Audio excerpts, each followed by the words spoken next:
Sending a protest to the United States about this Californian fella and his imitation wine? My dear chap, I have sent not one protest, but 3. Mind you, the situation is complicated by the fact that we have never officially recognized the United States, so we've had to send all our protests through Monte Carlo.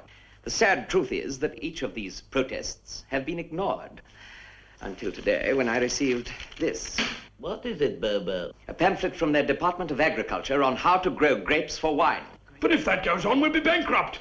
My friend, we are bankrupt. As of today, we are living on petty cash. Good heavens.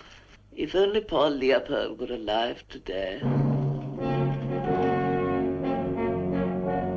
Your Grace, gentlemen, our situation is indeed desperate. We stand poised on the brink of disaster. There is only one way out. War.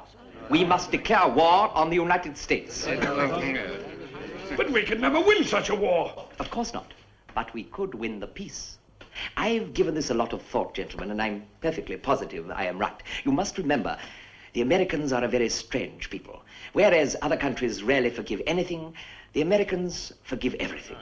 There isn't a more profitable undertaking for any country than to declare war on the United States and to be defeated. True.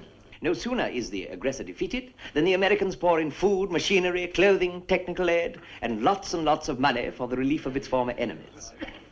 In other words, gentlemen, in effect, we declare war on Monday, we are defeated on Tuesday, and by Friday we will be rehabilitated beyond our wildest dreams. Yes, but is that honest, Bobo?